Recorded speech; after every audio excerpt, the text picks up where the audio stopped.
बिस्मिल्लाहिर्रहमानिर्रहीम। बाइक लेनी चाहिए या नहीं लेनी चाहिए?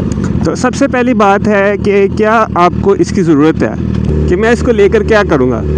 आई डोंट ड्राइव रेकलेसली, वो फिर मैं कहूँगा ना लेते हैं ना, ये आपके नीचे से निकल जाती है।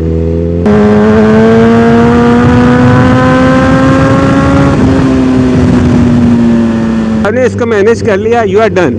जहाँ पे इसने आपको मैनेज कर लिया, then you are gone. Comfortable है और हीट अप ज़्यादा नहीं होती, पार्ट्स की अवेलेबिलिटी, चौखियाँ मारनी है, आपकी वैसे ही निपट रही है, ठीक है ना। ज़िंदगी तो वैसे ही आपकी चल रही है। The answer is no, so you have to protect yourself and others as well.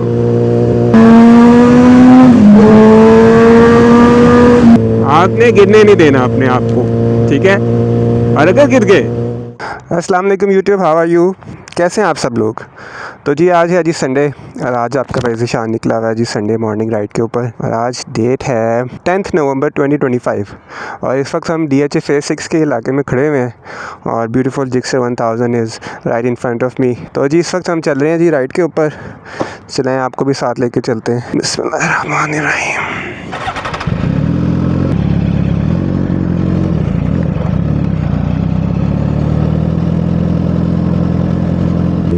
नहीं जी, आज का हमारा टॉपिक जो है, जो मैंने चूज़ किया है डिस्कशन के लिए आप लोगों के साथ, वो ये है कि जी क्या हमें सुपर बाइक लेनी चाहिए या नहीं लेनी चाहिए।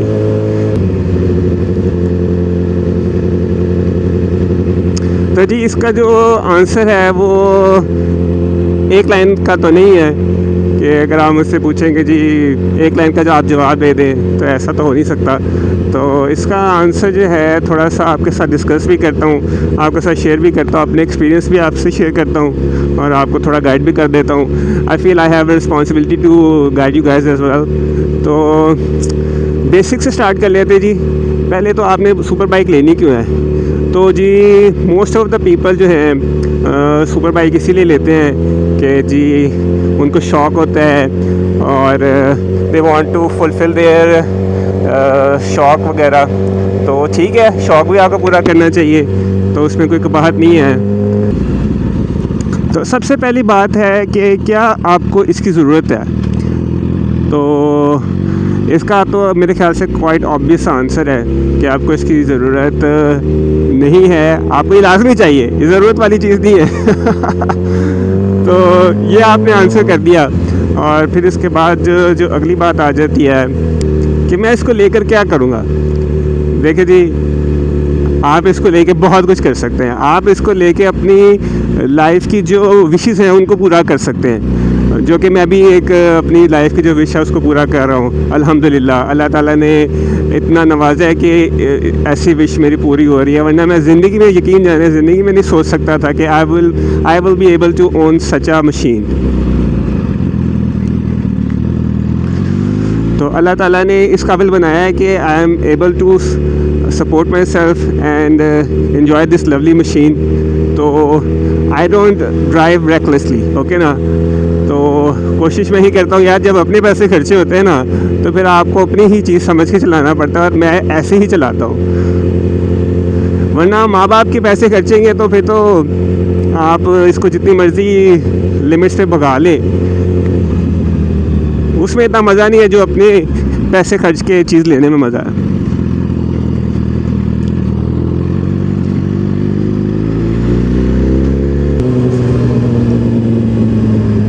तो दूसरा मैं आपसे ये डिस्कस करना चाहूँगा कि किस एज ब्रैकेट में आके आपको बाइक लेनी चाहिए। इसका आंसर भी कोई स्ट्रेट फॉरवर्ड नहीं है। इसके अंदर भी मैं ये कहूँगा कि मैच्योरिटी जो है जब आपको आ जाए तब आप बाइक ले लें। अब ये मैच्योरिटी कुछ लड़कों में 18 साल की उम्र में भी आ जाती है और कुछ में 40 तक भी नहीं आती। तो ये एक सब्जेक्टिव आंसर है, क्वेश्चन है कि जी कब आपको लेनी चाहिए।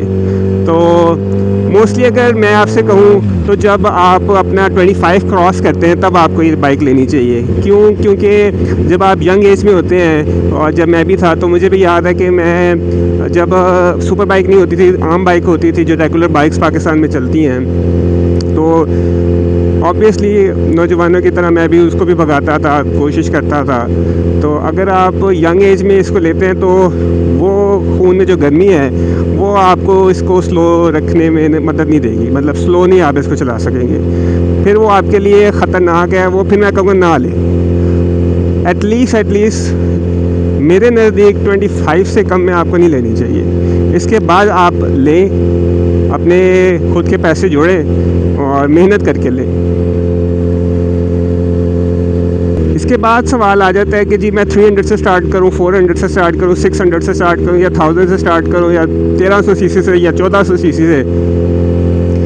तो मेरे भाई, अगर तो आपके पास स्मॉल बाइक्स चलाने का एक्सपीरियंस है, 70, 125, 150 तक की आपने बाइक चलाई हैं, तकरीबन 10 साल 15 साल चलाई हैं, तो आप 600 से स्टार्ट कर सकते हैं, ठीक है। अगर तो आप अभी हैं ही बिगनर तो फिर तो मैं रेकमेंड करूँगा 300 से ही स्टार्ट करें, इससे ऊपर आप ना जाइए, क्योंकि ये जो मशीन्स हैं ना, ये हमारी सोच से ज़्यादा पावरफुल होती हैं। ये जितना आपको साउंड सुनाई दे रहा होता है उस साउंड की परफॉर्मेंस भी है फिर, और वो बंदा इसकी परफॉर्मेंस को जज नहीं कर सकता जब तक उसने खुद बाइक राइड ना की हो। जब आप इसको थ्रॉटल देते हैं ना, ये आपके नीचे से निकल जाती है।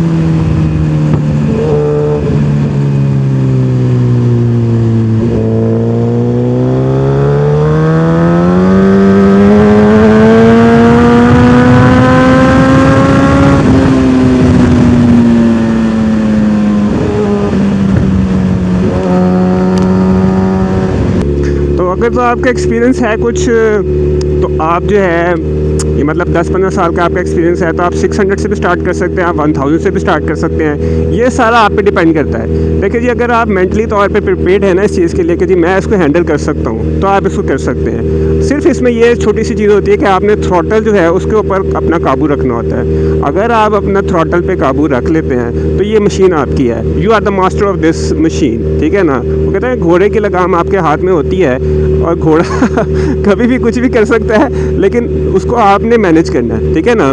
तो इसमें आपके पास लगाम भी है और दिमाग भी आपके पास है कि आपने इसको कैसे मैनेज करना है। तो ये आपके ऊपर डिपेंड कर रहा होता है जी।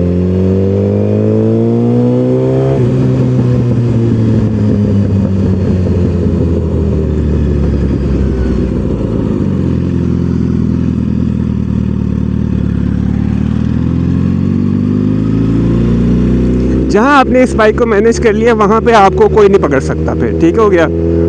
जहाँ आपने इसको मैनेज किया वहाँ पे आप डन हैं, जहाँ पे इसने आपको मैनेज कर लिया वहाँ पे आप गए हैं। बात समझ रहे हैं? ज़रा डीप पॉइंट है। जहाँ पे आपने इसको मैनेज कर लिया यू आर डन, जहाँ पे इसने आपको मैनेज कर लिया देन यू आर गॉन। तो अगला क्वेश्चन है कि जी आपको कैसे पता चलेगा कि कौन सी बाइक आपके लिए बेहतर है। लेनी तो अब आपने है ऑब्वियसली, तो अब आपके लिए कौन सी बाइक बेहतर है ये अब आपको कैसे पता चलेगा जी। तो इसका कोई हार्ड एंड फास्ट रूल तो है नहीं है, ये तो आपकी प्रेफरेंस पे डिपेंड करता है कि जी आपको क्या चीज़ अच्छी लग रही है, क्या आपको लुक्स चाहिए, क्या आपको परफॉर्मेंस चाहिए। तो ये तो एक डिबेटेबल चीज़ है, ये इसको तो आप रिसर्च कर सकते हैं। तो मोस्टली जो है लोग इसको ज़्यादातर क्योंकि शौक के लिए ले रहे होते हैं, तो शौक उनका पूरा हो रहा होता है जी लुक्स के साथ। तो लुक्स की अगर बात कर ली जाए तो लुक्स के अंदर आप R6 से स्टार्ट कर सकते हैं। मोस्टली लोग वहाँ से स्टार्ट करते हैं क्योंकि लुक्स में बहुत वो बाइक एग्रेसिव है। जिक्सर 600 है, इसके अलावा CBR है। यूजुअली जो जिक्सर 600 है वो बिगिनर्स के लिए रिकमेंड इसलिए होती है क्योंकि बाइक कंफर्टेबल है और हीट अप ज़्यादा नहीं होती, पार्ट्स की अवेलेबिलिटी उसके पास उसकी ज़्यादा है, तो ये भी एक उसका रीज़न होता है।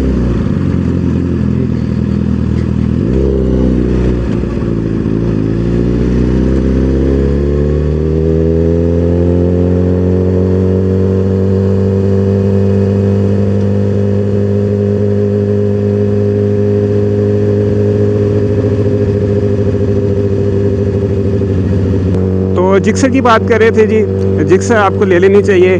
लेकिन क्योंकि जिक्सर इतनी रिकमेंडेड होती है फॉर बिगनर्स, तो बिगनर्स क्या करते हैं जी, ऑब्वियसली उनका होता है कि जी हमने इसको रैप करना है, हमने इसको तेज़ चलाना है, हमने शोखियाँ मारनी है, तो उस चक्कर में जो है जी जिक्सर जो है वो अच्छे साफ़ मिलते नहीं हैं। तो जिसकी वजह से अक्सर जो बिगनर्स हैं वो ऐसे बाइक्स ले लेते हैं कि जो उनको बाद में मसले मसाइल करते हैं और फिर उनका बाइक से दिल उठ जाता है, क्योंकि ये मशीन्स ऐसी हैं कि इनके पार्ट्स और सारी चीज़ें बहुत महंगी होती हैं। तो अगर आप अभी हैं यंग एज में तो इतना आप अफोर्ड भी नहीं करते कि आप 10-10, 20-20 हज़ार, 25-25 हज़ार रुपये की चीज़ें डलवा रहे हों।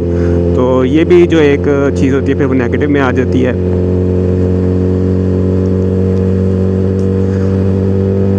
तो इस चीज़ से आपको अंदाज़ा हो गया होगा कि इससे पार्ट्स का क्या हिसाब किताब है, वो भी आपको थोड़ा सा गाइड कर देता हूँ।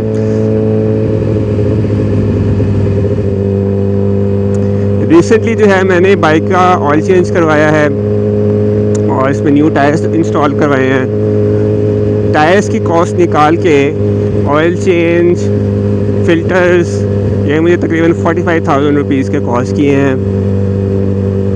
और ये एवरी 1500 किलोमीटर्स चेंज होते हैं। तो आप खुद ही अंदाज़ा लगा लें, is it worth it, should you buy a bike.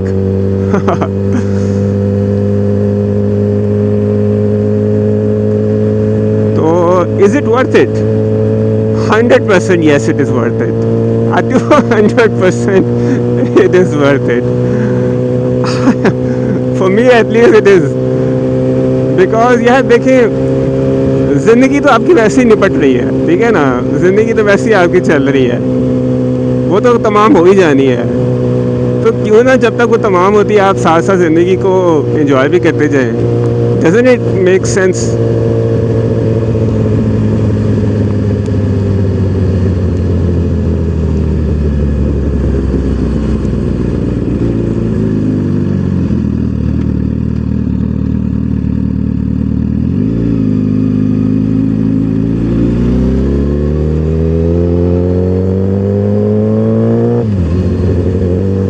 तो अब आपने बाइक लेने का इरादा भी कर लिया, आपने कौन सी बाइक लेनी ये भी सोच लिया और आपने बाइक ले भी ली, आपने उसका मेंटेनेंस भी करवा लिया, तो भाई इसको चलाना कहाँ पे है? सबसे मुश्किल क्वेश्चन मेरे ख्याल से वो यही है कि इतनी पावर को चलाना कहाँ पे है आपने भाईजान?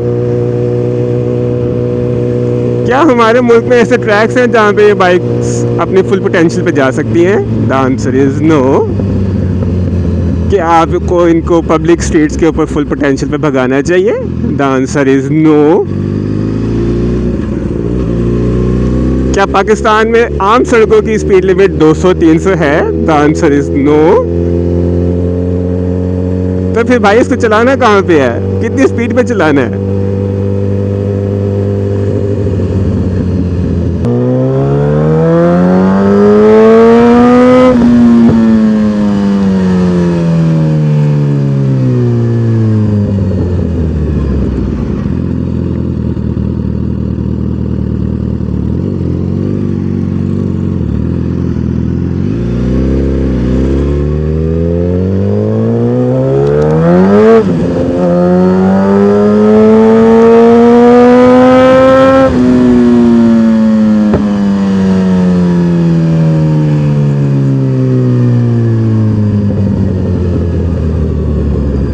आपको इसको चलाना एहतियात से है, मैं तो ये कहूँगा, ना ज़्यादा स्पीड पे चलाना है ना कम स्पीड पे चलाना है, एहतियात से चलाना है। और हमेशा जो है ना रूल्स को फॉलो करें, स्पीड लिमिट को फॉलो करें, अपनी भी जान सेव करें, दूसरों की भी जान सेव करें। क्योंकि जब आप सड़क पर निकलते हैं तो भाईजान आप अपनी जान के साथ साथ दूसरों की जानों के भी रखवाले होते हैं। तो you have to protect yourself and others as well.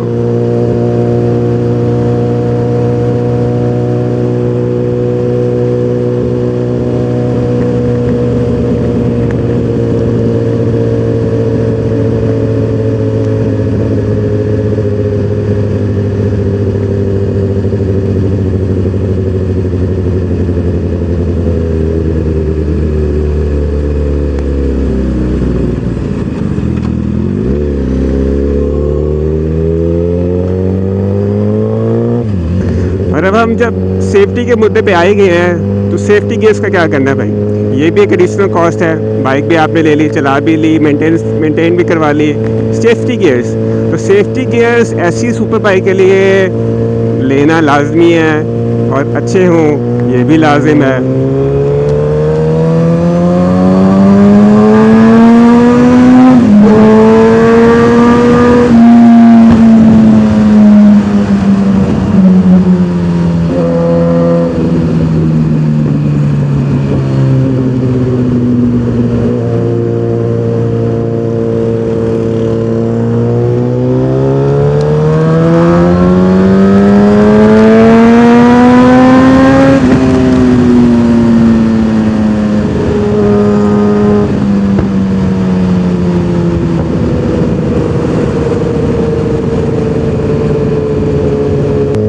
Basic जो सेफ्टी गियर है उसके अंदर आपके ग्लव्स आ गए, आपके नी पैड्स आ गए, आपके एल्बो पैड्स आ गए, आपके लोअर बैक अपर बैक की पैडिंग्स आ गई। तो ये आपको अपने साथ रखनी चाहिए लाजमी तौर से,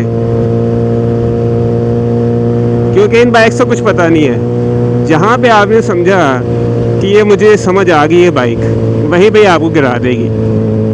तो ये भी आपने अपने माइंड में रखना है, आपने गिरने नहीं देना अपने आप को, ठीक है। और अगर गिर गए खुदा ना खास्ता तो अपने आप को आपने खुद उठाना है और परेशान नहीं होना। क्यों परेशान नहीं होना? क्योंकि हमने हमेशा बचपन से सीखा है कि आप गिरते हैं फिर खड़े होते हैं और ऐसे ही आप बड़े होते हैं, ऐसे ही आपको मैच्योरिटी आती है। तो शायद आपको मेरी बातों से भी पता लग रहा होगा कि थोड़ी बहुत मेरे अंदर भी मैच्योरिटी आ चुकी है। So this is the thing boys, get a bike, enjoy yourself, enjoy 2 to 3 years, you will love it, you will never regret it. This is my guarantee, inshallah.